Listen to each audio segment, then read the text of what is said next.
Bonjour à tous, c'est Justine et aujourd'hui je voulais vous faire un tag parce que ça fait longtemps et parce que je voulais faire une vidéo en rapport avec Femiary, c'est-à-dire le challenge que certains booktubeurs anglo-saxons se sont lancés, c'est-à-dire soit lire des œuvres écrites par des femmes, soit lire des œuvres à propos de femmes.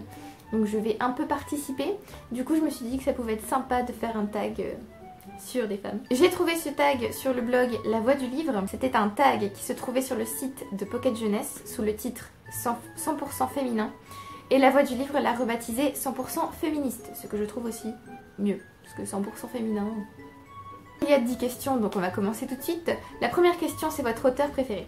Alors j'aurais pu choisir beaucoup d'auteurs, parce que je lis... En fait, je me suis rendu compte que je lisais beaucoup plus d'hommes que de femmes.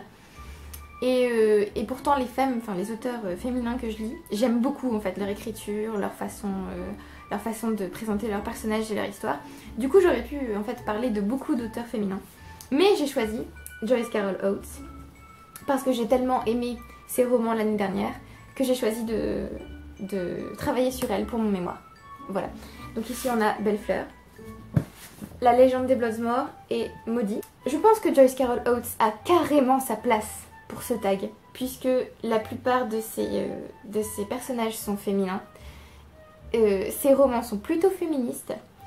Et voilà, c'est une femme, donc parfait. Donc ces romans sont des romans gothiques, j'en ai déjà parlé des millions de fois sur cette chaîne, vous devez en avoir marre de les voir.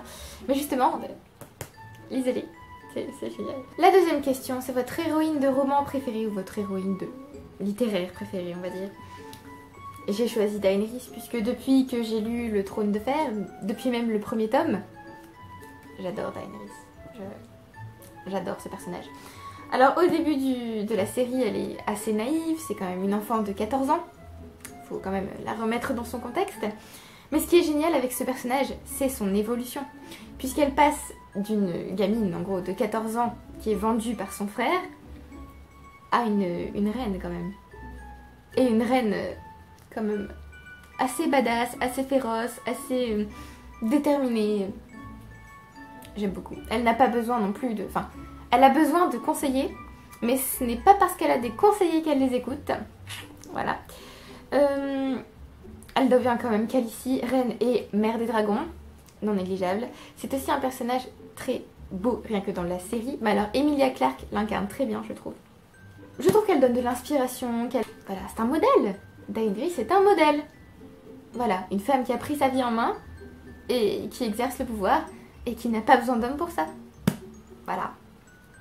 J'aime Daenerys.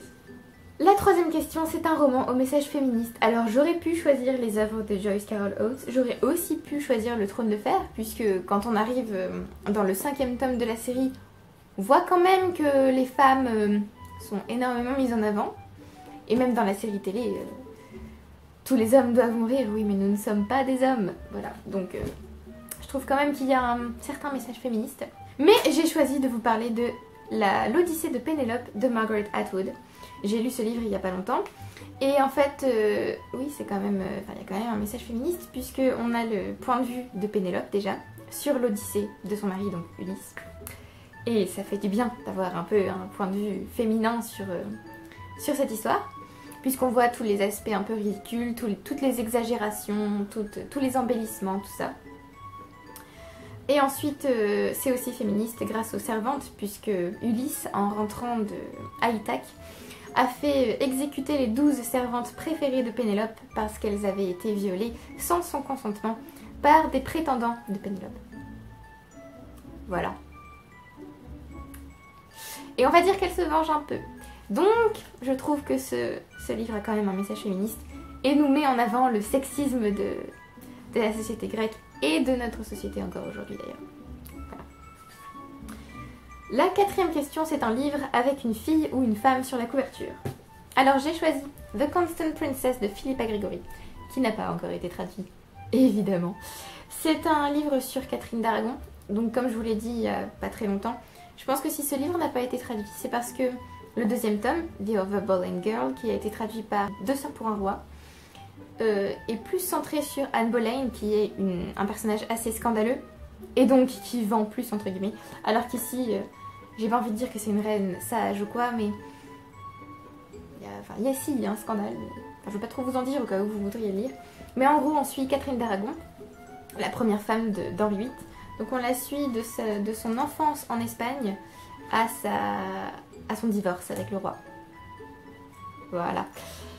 Voilà, donc j'avais envie de parler de Catherine d'Aragon parce que je trouve que c'est aussi une femme, un modèle en quelque sorte. Pas pour tout peut-être, parce qu'elle était quand même très religieuse, mais un modèle en quelque sorte. Voilà, enfin, j'ai beaucoup apprécié ce personnage, du coup je voulais vous parler de ce livre. J'espère qu'un jour il sera traduit. La 5e question, c'est un livre qui met en scène un groupe de filles ou de femmes. Alors j'ai choisi Les Chroniques lunaires de Marissa Meyer, donc le premier tome c'est Cinder, après Scarlet, Cress et Winter, qui est quelque part là-bas. Oui, là en fait on n'a que des héroïnes, concrètement. Bon, il y a des hommes aussi bien sûr, mais on suit quand même principalement un groupe de femmes qui sont des avatars des princesses de contes de fées. Donc Cendrillon, le petit chaperon rouge, Réponse et Blanche-Neige. Voilà, c'est très sympa. Et dans le premier tome, dans Cinder, on suit Cinder qui est un cyborg, qui a aussi une intrigue politique, qui a une intrigue autour d'une maladie, autour aussi des coquilles, je suppose qu'on les appelle comme ça en français. Les shells, ceux qui n'ont pas de pouvoir, à Luna. Et bien sûr, il y a une histoire d'amour, évidemment. Mais c'est quand même, je trouve, une très bonne réécriture. J'aime beaucoup cette série. La 6e question, c'est un livre qui met en scène un personnage féminin LGBT. J'ai choisi Kissing the Witch d'Emma Donoghue, qui n'est pas traduit non plus. Je pense que je vais me mettre à traduire des livres. Oui. Oui. Alors ici, c'est un recueil de nouvelles, 13 contes, qui ont été réécrits par Emma Donoghue. Je ne veux pas trop vous en dire, mais sachez que certains contes, voire tous, ont une petite vibe LGBT. Voilà, c'était très rafraîchissant et c'était très étrange puisque ce livre a été publié en 1997. Et c'était pas encore le moment où les gens étaient assez ouverts d'esprit pour pouvoir lire ce genre de livre, je pense. Mais enfin, c'est génial. Ce livre est génial, j'ai adoré. Je vous en parlerai plus dans mon bilan, mon premier bilan de février 2018. La 7e question, c'est un livre qui propose plusieurs points de vue féminins. Bon, là, je suis obligée de revenir au Trône de Fer, puisqu'ici, on nous propose plusieurs points de vue. Donc, il y a des hommes et des femmes, mais il y a beaucoup de femmes quand même. Par exemple, ici, il y a Daenerys, Catelyn, Arya et Sansa. Je crois qu'il n'y a pas d'autres femmes pour le moment. Mais dans les autres tomes, on a Cersei, on a Marjorie, on a Mélisandre, on a aussi Brienne de Tarth. Il me semble qu'on a d'autres points de vue féminins, mais là tout de suite ça ne me vient pas.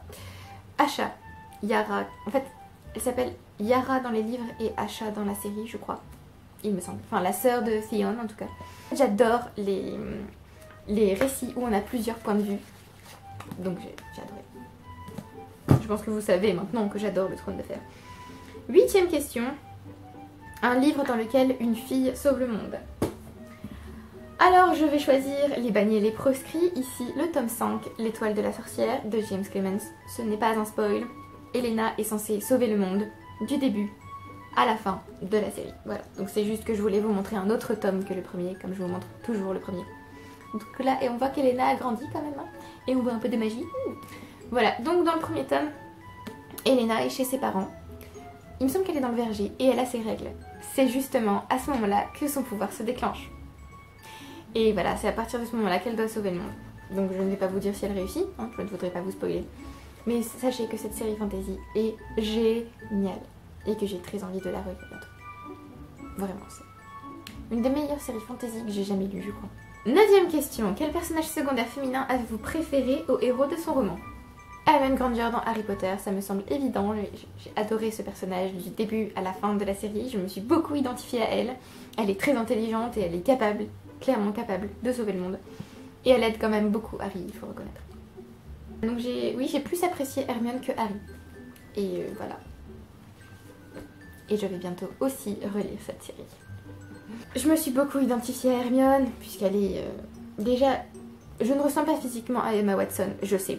Mais physiquement, avec les boucles, le fait d'être tout le temps à la librairie, tout ça, d'être un peu l'intello de service, je ressemblais quand même à Hermione dans le livre quand j'étais petite. Même si parfois elle est un peu mademoiselle je sais tout et si elle est un peu énervante, j'adore quand même ce personnage. Elle est géniale. La sorcière la plus intelligente du monde, sans doute. Voilà. Et enfin la 10e question, un livre écrit par un homme dont le personnage principal est une femme. Alors là je voulais vous parler de Maliki, donc voilà, j'ai pris encore une fois un autre tome pour changer un peu des tomes que je vous montre habituellement. Donc Maliki est écrit par un homme qui s'appelle Souillon. Et ici c'est le tome 7 Anami. Donc c'est le tome 7 partie 1 d'ailleurs. Il me semble. Oui. Tome 7 acte 1 d'ailleurs. Quand sort l'acte 2? Il serait temps. Donc là on suit plutôt, au lieu d'avoir des strips qui sont un peu la vie de Maliki avec Seisha et Lady Bird, Fang, tout ça. On a plutôt une histoire qui se suit ici. Donc je crois que c'est la première fois qu'il fait ça. Même si on avait quand même une histoire un peu suivie avec Fang par exemple. Mais ici c'est vraiment plus suivi puisque Maliki part au Japon avec Fang pour retrouver sa sœur. Donc c'était génial, comme d'habitude. Et on voit moins les chats il me semble là-dedans, mais c'était quand même très bien. Puisqu'il y a quand même des chats. J'essaie de vous trouver des chats, mais c'est compliqué. Voilà, là. Comme elle est partie, on voit ses chats dans l'appart tout seul, quoi. Donc voilà, j'ai hâte d'avoir à nouveau fini la collection, puisque c'est génial. D'ailleurs, ce tome-là, je ne l'ai lu que 2 fois, je crois. Voilà, donc c'est tout pour ce tag. N'hésitez pas à le faire si vous avez envie. Merci d'avoir regardé la vidéo. J'espère que vous avez apprécié. Merci à ceux qui s'abonnent et à ceux qui aiment les vidéos. Ça fait toujours plaisir. Merci aussi à ceux qui commentent, puisque j'aime beaucoup parler avec vous. Et je vous retrouve bientôt pour une nouvelle vidéo. Bye!